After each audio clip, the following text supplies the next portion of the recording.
Welcome to our lecture series in scholarly writing for publication, and this is our lecture 12. We are almost concluding the theory building lectures. And today we intend to look at the apply phase of theory building. Maybe I should remind you, and let me put back this diagram that we've been having throughout the various lectures that we have been having and discussions. Now this is figure 1, and as you can see from figure 1, ladies and gentlemen, theory building involves a number of stages, and the first stage is what we call the conceptualize phase. So we begin by conceptualizing. Then we go to the next stage, which is operationalize phase. And then from the operationalize phase, we go to the third phase, which is the confirm phase, ladies and gentlemen. And then after the confirm phase, we go to the apply phase, and that's the application. And then later on, we go to the refine stage, And I'm sure you can actually see the diagram. All those things are articulated, ladies and gentlemen. Now, theory building, in this case, takes us through a number of processes, a number of stages. Now, I want to talk about the phase which is called apply. So that is applying a theory. The apply phase, of course, confirm was testing, right? But now we must apply. The apply phase of theory building in applied disciplines means putting the theory in practice. If a theory building effort has established evidence to accept a theory, and you accept a theory, the previous level that I gave you, ladies and gentlemen, the next logical phase would be to apply it. Now, if the evidence supports a decision to reject a theory, there could be a problem with the original conceptualization, or the original conceptualized idea and how it was operationalized. Now, the theorist must choose to return to one of the previous phases based on what was learned. And ideally, the apply phase assumes a successful theory building effort that has been shown to fit within a realm of human or systems activity, ladies and gentlemen. Now, theories must involve practice and research.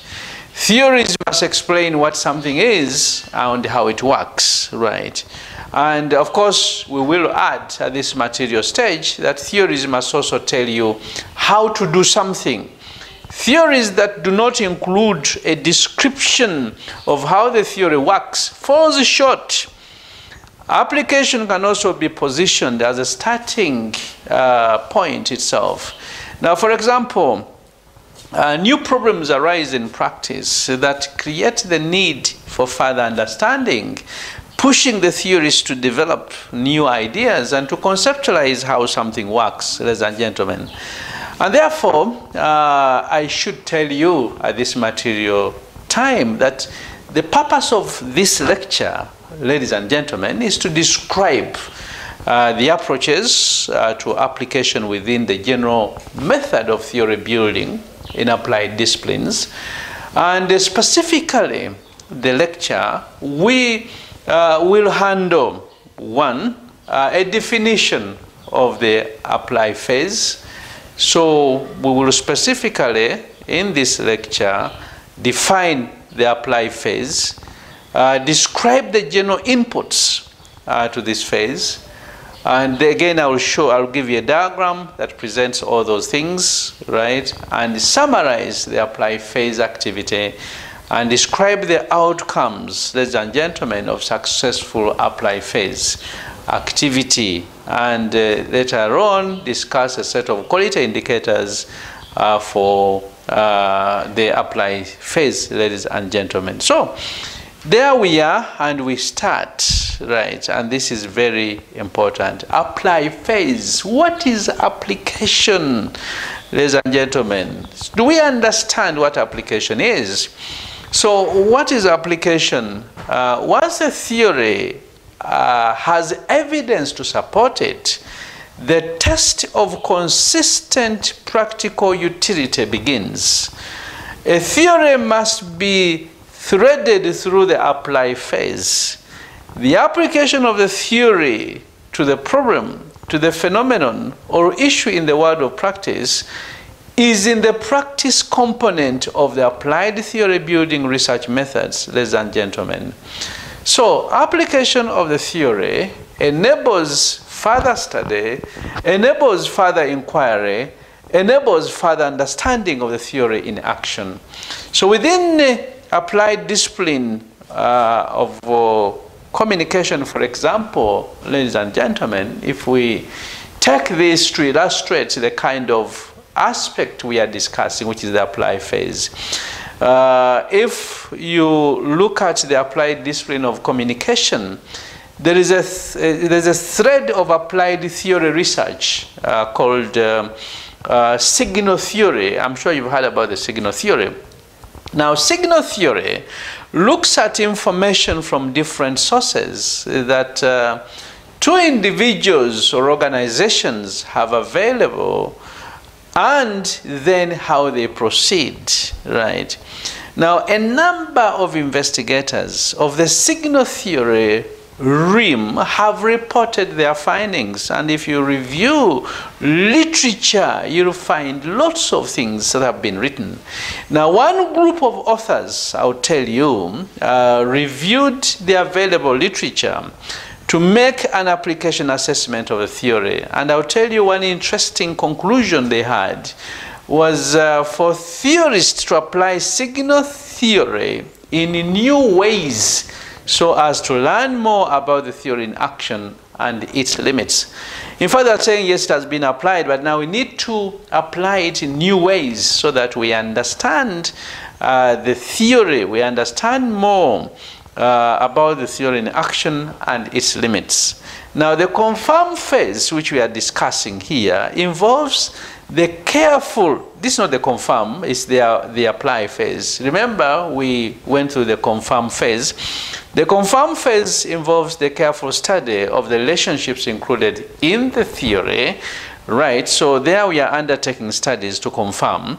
But evidence is collected that either supports or refutes the theory at that level, assuming the evidence established, right, a level of fit between the theory and its operation in the real world. There is still much to be gained through continuous application.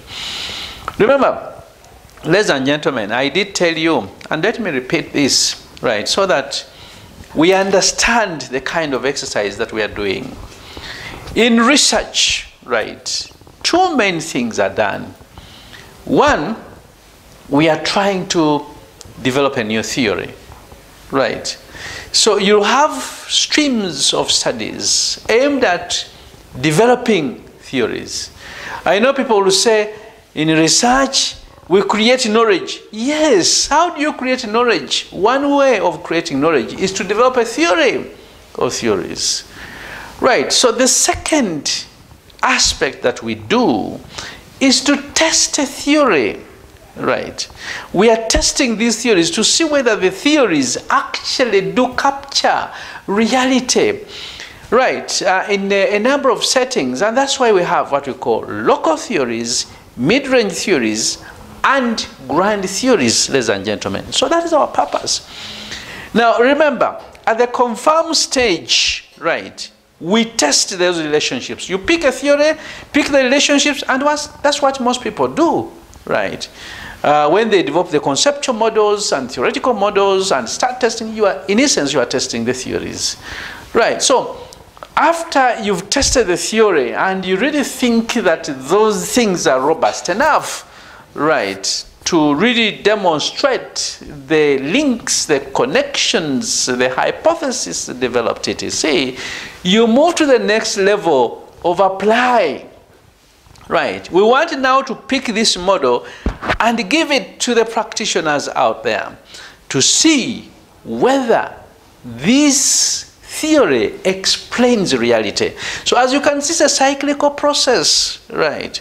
So we go back to that. So as you can see, the apply phase in this case is the application of the theory to real world situations and the problems that enables the theories to refine the theory and to judge its consistency in a variety of contexts. Ladies and gentlemen, do not forget that. So some situations, right, may require, some situations may be quite similar to the original intended application domains, and some may vary significantly. But these various conditions provoke learning, they provoke adjustments, they provoke insights, provoke updates, and of course they have potential to increase the theory's usefulness. Now, of course, stated simply, application is practice. Ideally, good ideas and expert practice come together to solve problems efficiently and consistently. And in intentional theory building, this combination is a requirement. It is actually required. Now, as you can see, all too often, scholars are divorced from the real world. And you're aware of that. Right, I know they do research. Some of them are practicing, they are practitioners out there, but very few actually are in both worlds. So you'll find some who are purely researchers, and they are purely scholars, and they are best at the university or universities, and they may not even understand what is happening out there in the actual world of reality. I also have those practitioners who are in their own world of practice, and they rarely they rarely go to the universities and teach or do a number of things. So in this case, since scholars are divorced from the world, real world of practice, and practitioners do not reflect in a disciplined manner, for theory building in applied disciplines, new ideas must be operationalized, new ideas must be confirmed, and new ideas must be applied. And a track record of application success, so we are talking about application success, gives theories credibility and utility, ladies and gentlemen. A good theory is as good as its utility. And many domains of human, what you call human systems, that's human and human systems activity, are practiced long enough. They are practiced long before, right, they are examined with deep scholarship, ladies and gentlemen. So, for example, one strategy discussed in the conceptualized phase, I hope to remember this, was to talk with practitioners, and another is for practitioners to talk for. They talk with the researchers, right? So that kind of interplay is important, right? Let researchers talk with practitioners, and of course practitioners also to talk to researchers, and that is very important. So that discussion must be there from time to time. So the link between application and new ideas is strong, though often mismanaged. So that link must be developed. That connection must be created, very important. And theories have to begin somewhere, and new ideas are commonplace. So we'll then move at this material time to inputs to the apply phase. If you recall, I did tell you that the outputs of the conceptualize phase automatically became inputs for the operationalize phase. The inputs for the operationalize phase, right, the outputs for operationalize phase became inputs for the confirm phase, right. The outputs of the confirm phase now become inputs for the application phase or apply phase. So those inputs in this case in terms of a theory, right, that you are applying out there, right? And of course, we've got a number of stages that we must follow, right? But before we go to the phases, we can look at the inputs to the apply phase. So I can tell you that before application can proceed, a theorist must have something to apply. And in theory building, it is the set of concepts with relationships specified along with measurements and outcomes criteria that have been tested. And ultimately, these are the most useful theories to apply. However, as we have seen, it is quite common for consultants, for managers and researchers to skip one or more of the theory building phases. In other words, people apply armchair theories all the time, and these cases usually do not yield verifiable results. But of course, sometimes they do, and that is quite important for us to note. The core responsible input to the apply phase is a theory, a set of linked concepts with relationships specified, propositions and results indicators defined, and evidence that the theory has utility in its bounded domain, ladies and gentlemen. Another input to application in the translation of the theory into implementable action is the ability of the theorist and researcher to be able to apply and translate the theory into implementable actions. And it's not very easy, by the way, but not difficult though, and this is what we are supposed to do at this mature time. So scholars seek knowledge in applied disciplines, ultimately in hopes of improving a realm of human systems interaction. And the apply phase focuses on using the theory in various settings and testing its application and testing its applied robustness in achieving improved results. And all these become very important and very critical. And inherently, the theory needs to imply some understandings and changes to current practices. So why don't we then look at the approaches to applying theories, right? And those approaches there, and we are going to discuss them one by one. Now, the apply phase of theory building in applied disciplines also is almost very interesting, right? And the approaches to applying the theory in practice can be fairly free-flowing. So that's very important, free-flowing, right? So things must flow freely, as you can see in this perspective. So we use the word free flowing in the sense that application settings can be so varied, right? And that the timing of an application exercise in larger theory building journeys changes everything.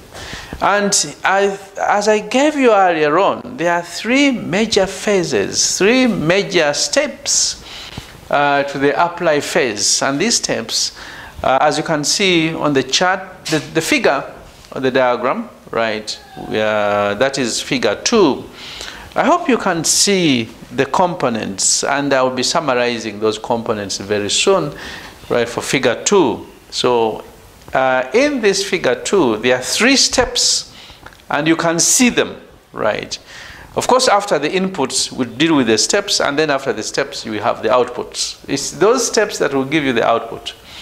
So those 3 steps include analyze related problems, right? So you must analyze those related problems. You must propose, you must create and implement solutions, and you must assess results. And this diagram will remain here on the screen so that we understand what is happening, the mechanics, right, behind these things. Now, the possibilities around using quantitative, qualitative, and mixed methods approach to apply phase also add to the mix, ladies and gentlemen. So remember, the previous sections we were talking about qualitative, right, quantitative, mixed methods. We can also use the same here. Remember, you are applying the theory, but we want to find out whether actually the theory fits, right, the real world. So a foundation of theory building effort resulting from the confirm, operationalize, conceptualize phases allows comfortable movement to the apply phase. For example, the earlier thinking, the earlier questions, the methods, the data, and data analysis can be mirrored in this phase. So I don't even know whether I should go into details of these things. But anyway, briefly maybe, Let's look at the qualitative approach. Most people working with applied disciplines, academics and practitioners, don't wait to apply their ideas.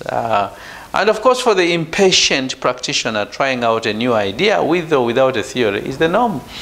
And the colorful example of throwing a spaghetti on the wall, right, brings out these aspects, right, that we are discussing. First of all, the academicians, they are impatient, right? After getting their results, that's all, right? They maybe publish these things in the journals, and that's all, right? And then you have the other fellow who is a practitioner. Once you give him a theory and say, let's use and test this kind of thing, the fellow is very impatient. So we are using an example here, the colorful example of throwing spaghetti on the wall to see if it sticks, had to have been discovered this way, qualitatively. Now the same idea, ladies and gentlemen, is used by cooks in schools, right? If they cook potatoes, they throw potatoes and cassava on the wall to see if it disintegrates. And if it disintegrates into pieces, it is a sign of readiness, right? And that is really a qualitative aspect, right? So after this kind of thing, we ask ourselves questions, what then? The next steps can be a continuation of application, confirmations, operationalization, or conceptualization. So if the fellow throws a potato on the wall and it disintegrates and is ready, then that will be the practice always whenever the fellow cooks, right? And he wants to find out whether the potato is ready. He throws it on the wall, right? And that will be the first time. Now, I think if the fellow is impatient and is time constrained, I don't even know how many potatoes the fellow is going to throw on the wall to see whether the potatoes actually disintegrate. And if you've got one of them that has problems, certainly the fellow will get an impression that the potato is not yet ready. And that's the kind of sampling that is done and the kind of data that is collected over time. And that is really qualitative thinking. So, and again, this is related to the spaghetti that we said earlier on, right? You can, after that throwing of the spaghetti on the wall to see whether it sticks, you can actually pursue the concept further by looking at things like a spaghetti that is uncooked. A spaghetti, if you throw one that is really uncooked, I don't think the results will be the same. The one that is barely cooked, the one that is cooked, the other one which is overcooked. Then again, you begin talking about the walls. Supposing I throw it on the smooth wall, or smooth walls, rough walls. Supposing the tossing or the throwing is a hard one, so you have a hard toss, you have a light toss. Supposing you do it on separate days, on Mondays, on Tuesdays, in the mornings and at night, are you likely to get similar results? Or probably on the days when it has rained, on days when it hasn't rained, on a sunny day. So that's why it is. So once the sticking spaghetti theory was fully built, a qualitative metaphor evolved relating to throwing out our ideas to see which one sticks. So we can talk about ideas. We also throw out ideas to see the ideas that stick. But anyway, that's a qualitative aspect and a qualitative dimension to the apply phase. So you can have the quantitative also. We know plenty of old-time expert craftsmen who carried a little book in their pockets to record quantitative data related to their realm of work. Of course, during that time, they wrote down numbers, they wrote down measurements of space, temperatures. They took also time to establish specifications, ranges, and cutoff points. Now, the apply phase by itself can create solutions in action. It can sometimes create actions into theories. And of course, the quantitative measures that usually exist in most applied disciplines help us understand these things very well, and they make theorizing from the data a natural endeavor. So it's very important. So successful practice can precede theory explanations, but we can also use mixed methods. I do not really want to go into details of these things, but mixed methods, again, a natural fit for the applied phase of theory building in applied disciplines, especially when this phase is the starting point. Things pop out a lot, and inquisitive practitioner will be able to pick these things quite easy, and then we'll be able to discover many things. I think I'll just end here when it comes to those methods used to analyze the situations.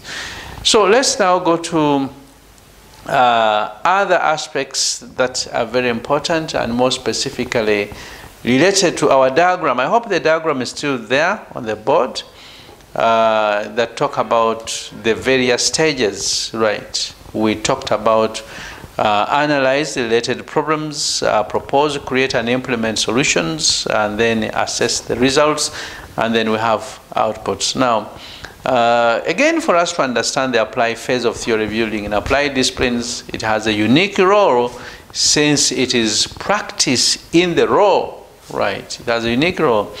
And of course, practice will go on with or without a theory. You're aware of that. Socrates once made a statement, and he said, "The unexamined world is not worth living.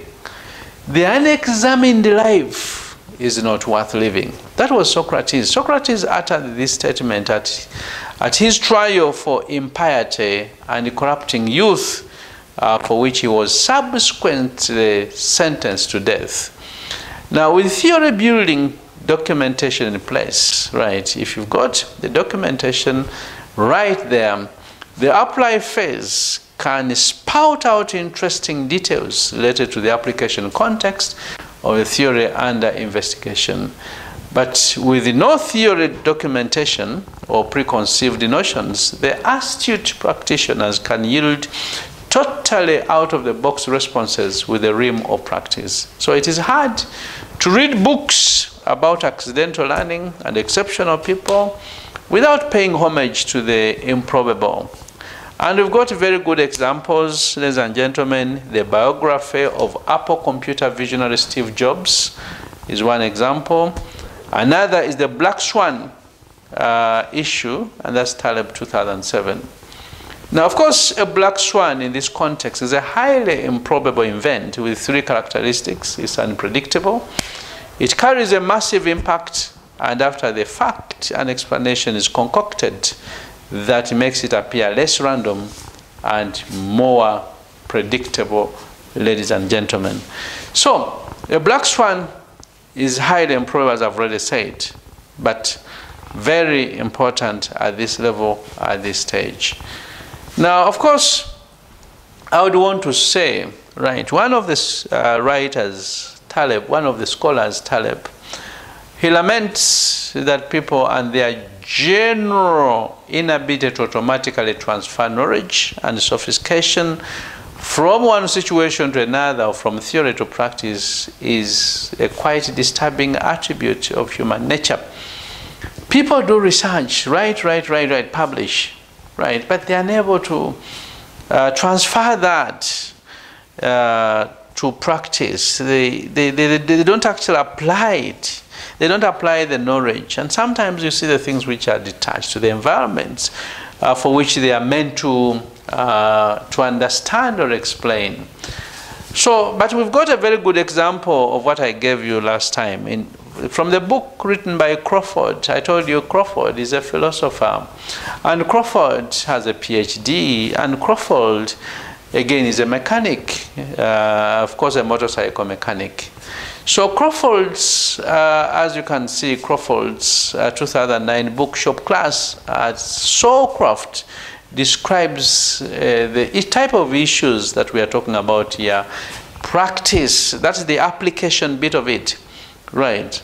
So practice becomes very important. So according to Crawford, again, as I said, Crawford brings out the potential of the application phase through shop, as you can see, or through shop work experience on motorcycles by highlighting the intellectual challenges, right? By highlighting the learning, by highlighting the analysis, by highlighting problem solving inherent to his work.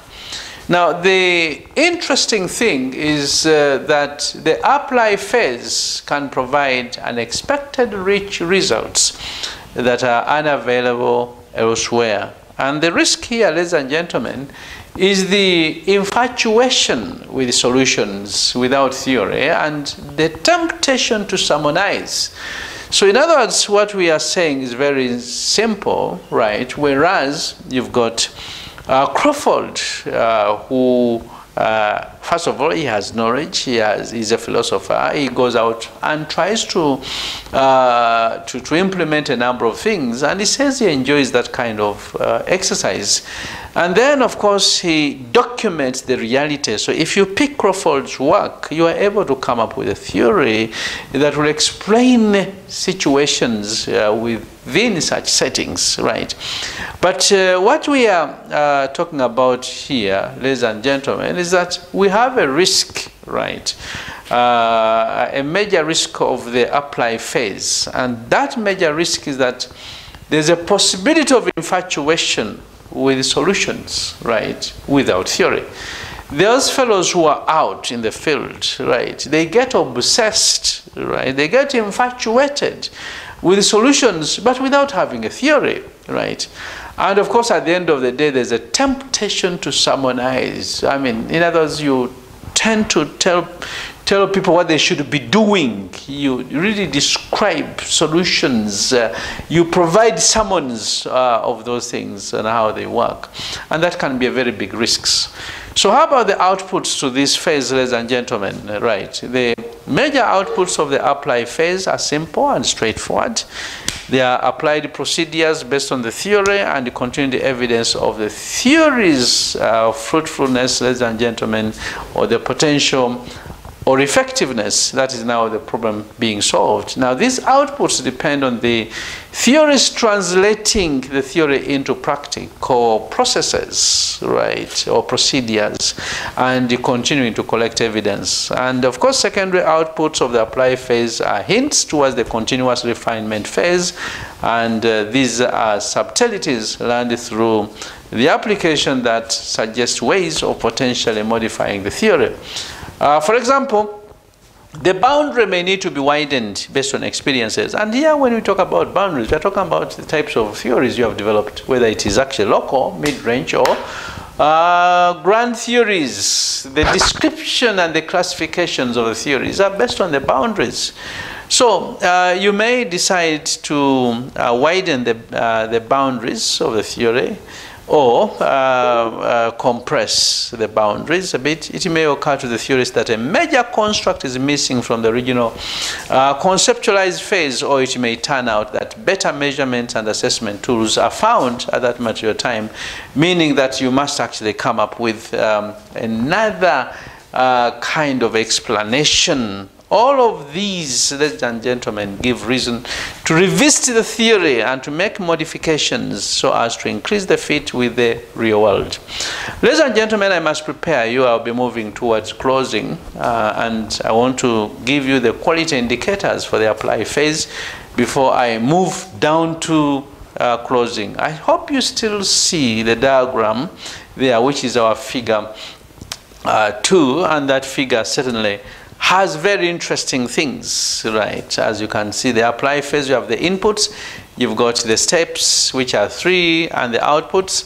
So the quality indicators. Now, the main quality indicator for the apply phase taken from Patterson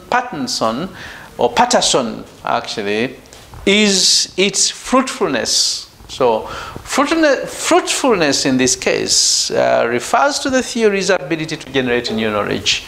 And that is precisely what theory building does when all the phases are carried out. Theory building generates new solutions to problems, and when done well, it offers solutions and offers reasons to move away from older solutions that may have run their course. Ultimately, fruitfulness involves some level of prediction. As Patterson stated, the capacity of a theory to lead to predictions that can be tested, leading to the development of new knowledge, is an overarching goal of theories and theory building, ladies and gentlemen. Ladies and gentlemen, allow me to move towards the end and conclude our discussion or conclude our lecture, right? In conclusion, ladies and gentlemen, the essential work of the apply phase is to make the theory usable in the real world, to solve problems in similar conditions to those in which the theory was intended. The apply phase mandates harmony between theory and practice. At times, this means translating the theory into practical procedures or tools that can be applied. These often take the form of interventions, workshops, and new policies. Another form is to ignite the process of theory building from an incidental application, right? And that will help you move to the fruitful stage. Ladies and gentlemen, this lecture has summarized the apply phase in two versions of 3 core strategies: aim, fire, and learn, or fire, learn, and aim. Both these versions produce outputs that lead directly into the refine phase and are stated simply as evidence that the theory conceptualization exists, continues to work, and provides direction for advancement, ladies and gentlemen. So, ladies and gentlemen, allow me to conclude, right? And I've already done that conclusion for you. Allow me to close this lecture. I must thank you, ladies and gentlemen, for attending the lecture, but just remind you of the phases of theory building. You start with the conceptualize phase.